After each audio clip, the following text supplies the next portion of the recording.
welcome to SQ Junction. If you have found this video, you probably are one of my Etsy customers and you have downloaded a digital file from the store, Premium Junction or SQ Inspirations, and you need a little help printing your JPEG or your PDF. So hopefully this video will help you out. I've downloaded a crib art file from Premium Junction and I've already unzipped it, and so we have over here both files after they've been unzipped. We have PDF and we have JPEG. So let's start with PDF. To open a PDF, most people use Adobe Reader, and if you don't have that, I will leave a link below for how you can get that. It's a free program, and it's, you don't have to worry about viruses or anything, and it's very easy to use. So I'm going to open my file by double clicking on it. This is a list of the 8 files that come with that listing. So I'm just going to click on this first one. I'm going to open it up, and so it's showing it in the viewer at a large size there. These files, these particular ones have been made at 5 by 5 to go outside the isolette or on the hospital wall. So that's what size we're working with right now. So I want to print this, so I'm going to go up and I'm going to click File, go down to Print, and this is how it opens up. Now some people have told me that they get this file up in the corner and they can't get it to move to the center, and so when they print, this top corner and this side are left off, and so it looks terrible. So they're not really sure how to get that to move around. So I'm going to show you that. Actual size is great, so we're going to leave it at actual size. As I said, it's a 5 by 5, and you can see that here. It says document 5 by 5. I'm printing on 8.5 by 11 inch paper. So I want this over to the center. So I'm going to go down and click under Orientation, Auto Portrait Landscape, and that will bring it to the center for you. So whether you're printing on landscape, if you click that, it goes in the corner, go back afterwards and click this. It'll keep it in landscape, but it will move your image to the center.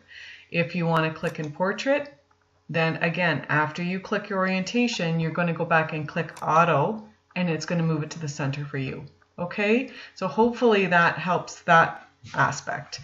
So then after you've got the file where you want it, you're going to go up to Properties, and I always print on glossy photo paper because that's what I find represents the image you see on your computer the best.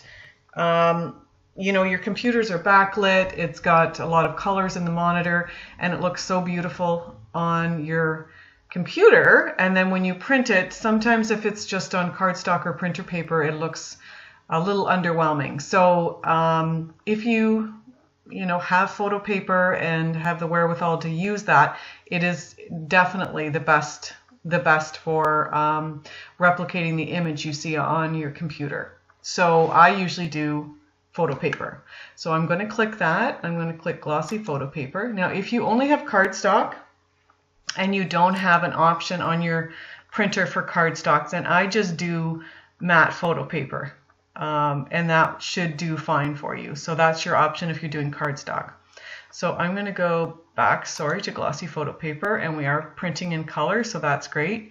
Now I want you to go down to the advanced button, and this is where your print quality is going to be. So right now it's on 600 by 600 because that's usually what I print on, but 300 by 300 is fine as well. So you can print either one, that's fine. Everything else in here you don't have to worry about. So click OK and get out of there, and then click OK again. And then you can just go and press print, and away you go. That's done. So that should take care of PDFs. Now let's go over and try JPEG. So I'm going to double click and open that JPEG file. Now these are all the same files in a JPEG version, so I'm going to go up to Share, and you see how these are all grayed out. So this is confusing as well to people. So this is all grayed out and you want to print and you don't have the option. So once you select the image you want to print, so I'm going to do this one again, so I'm going to click on that. Now this comes to life. Okay, if you wanted to take all of these and zip them again, this is where you would do it as well. But we're not doing that today. So we're going to click that, and then now we have the print option. So I want you to click on there, And so it comes up here, and this scares people a bit because half of your image is gone. Okay, so again, this is a 5x5, and the first one that it reverts to is full page over here, which is not what we're going to do. We're going to go down and click this one. Again, it looks like it's cut off, but the problem is this is checked. So look on your screen, and if this is checked, then uncheck it, and it will straighten itself out. Okay, so this does look weird on here, but this, in this format, this is going to print as a 5x5. Okay, so it's the second option here, which is 13x18 on here, but obviously we don't have two images, we only have one, but this will give you the 5x5. Okay, glossy photo paper is again what I'm going to do. If you have a nice heavy cardstock, then do your matte photo paper, and that will be fine for you there.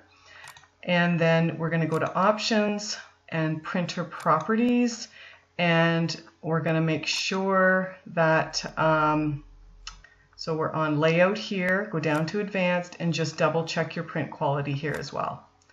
Okay, so again, you could do 300x300 would be fine. Then I'm going to click OK. I'm going to click OK again, and then you can send that to print. Okay, so hopefully that has helped you. If it has, I'm glad.